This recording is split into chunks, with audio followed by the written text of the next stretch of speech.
differential relay protection scheme. Normally, we know that differential relay, the name differential means what? Different.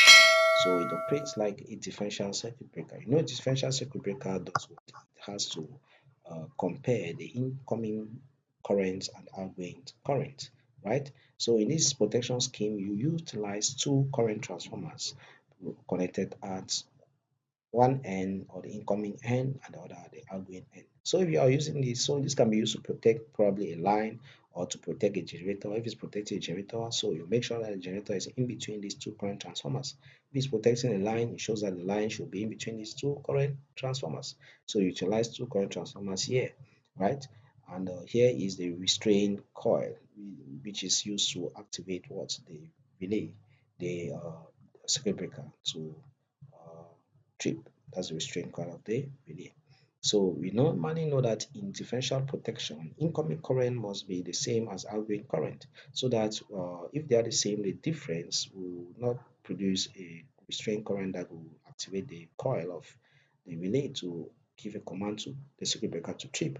But if there's a difference in the current, so it shows that there's a fault somewhere, and so uh, that's what I'm trying to say, I1 minus I2. So, and so if there's a difference in current, that operating coil will be activated, which will give the command to the circuit breaker to trip. So that's simply how the differential relay operates.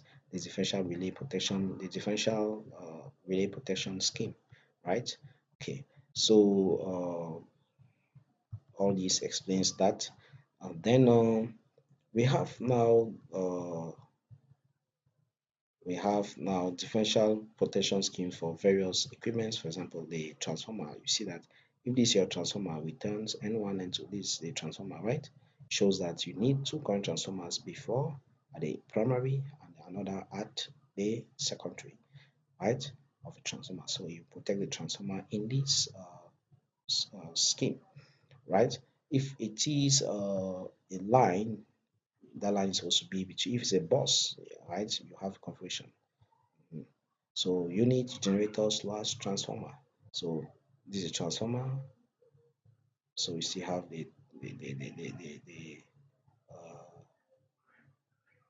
current transformer here, and then you still have another current transformer here.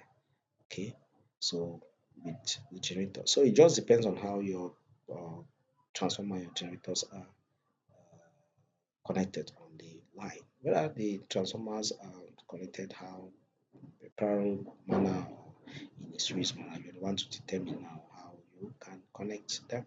Because here you see, for example, we have one transformer here, one transformer here, we have another generator here. So you can look how the protection scheme has been established. Then for the bus protection as well, here's the bus, right? You need to have a current transformer at one side of the bus and the other at the other side of the bus.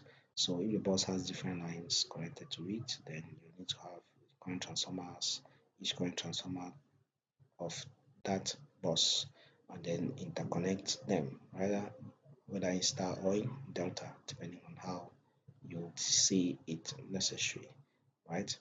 Okay,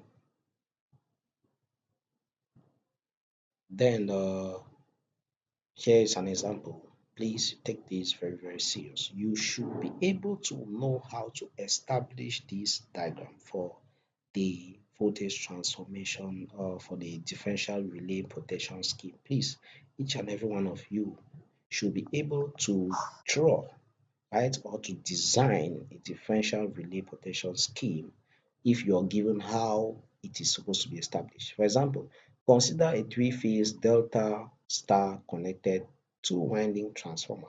So this is a transformer, two-winding transformer. In fact, you have not been given this, you are the one to draw it. Bank that is to be protected using a differential percentage differential relay. Assume that the high voltage side is connected in delta.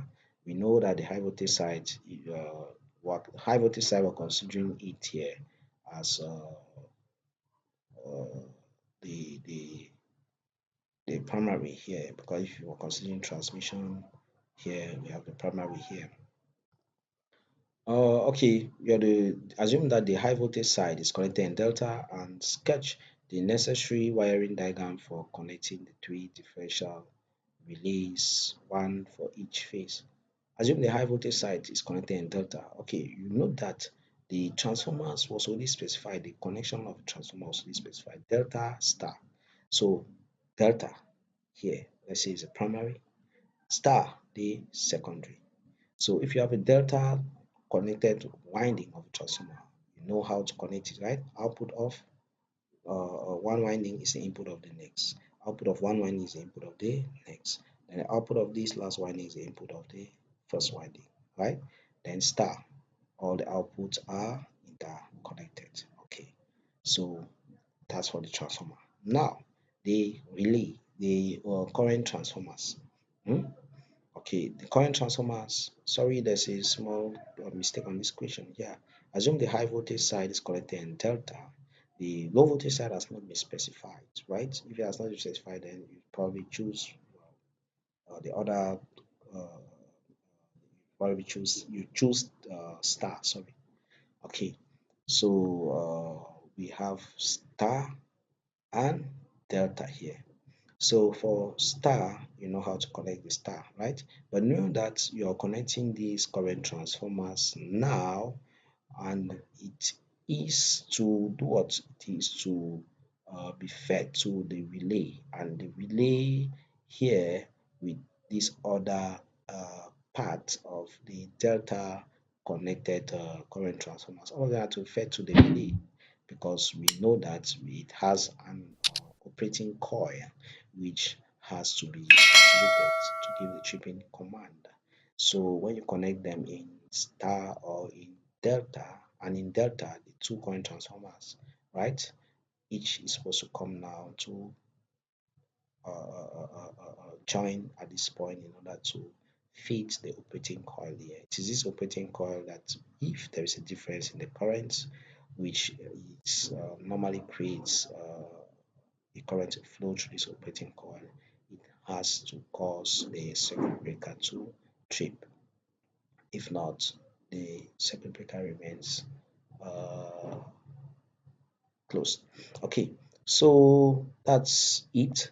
But there's a small modification that has to be done on that equation. Yeah, on the equation. Yeah, but from the schematic that's been drawn, you can know what the equation was demanding, right? So be able to draw out a scheme if you're given a question like this.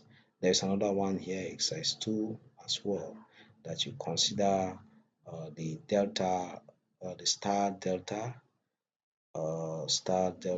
y, star delta, the star connected three winding transformer bank that is protected using percentage differential release. Assume that the tertiary winding are connected in delta, that is the tertiary winding are connected in delta, and sketch the necessary wiring diagram for connecting the three differential relays, one for each phase. So that's how uh, the scheme has been illustrated. So please just try to glance through it and see how it has been connected. But take note of this. You might be required to draw another, not necessarily the same one, but another. Okay. Then we have another exercise here. Okay, using that same scheme, you have to calculate that if assume the three phase delta y connected 30 megavar, that kilovolt power transformer is protected by the use of percentage differential release. If the current transformation, if the current transformers located on the delta and star sides are those transformation ratios, respectively, determine the following: the output current of both current transformers, the relay currents at full load, the minimum relay current setting to permit a 25% overload. Okay, that means that if there's an overload of 25%, it should not trip, it should still permit the operation.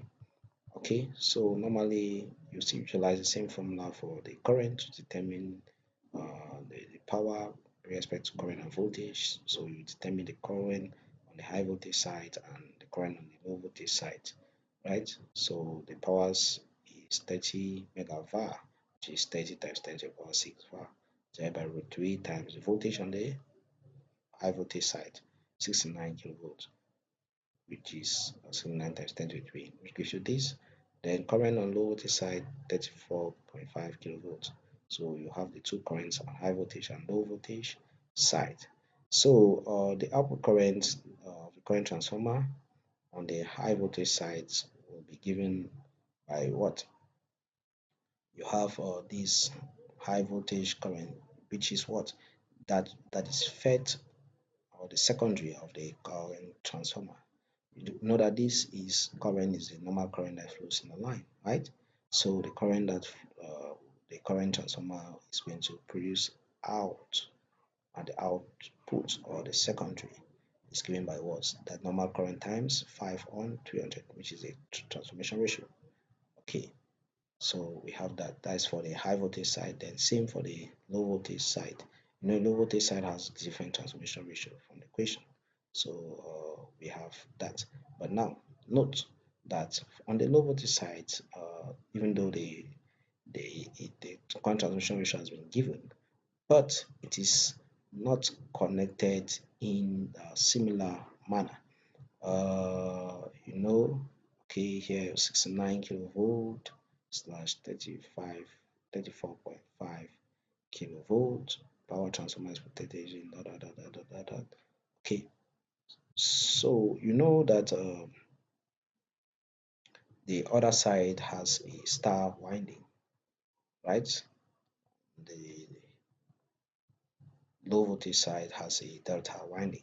So you note that the winding current of the delta, right, current transformer is multiplied by root 3 to obtain its line current, right? Because you know that the line current is what? Root 3 times of root 3 times that normal current for delta.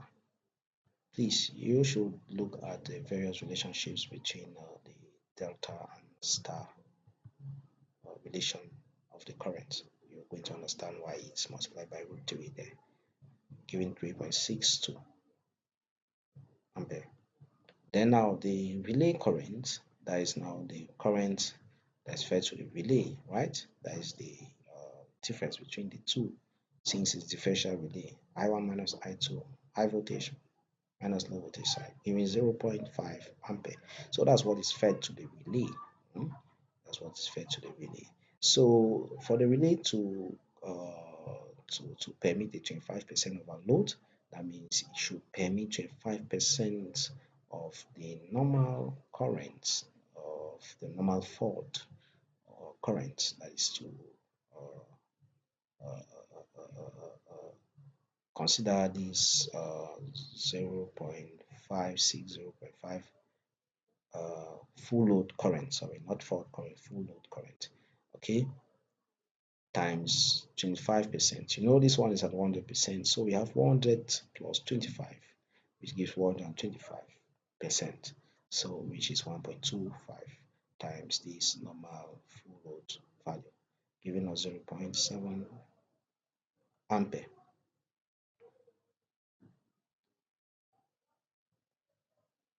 So in order for it to permit this 25% overload, we have that current of 0.707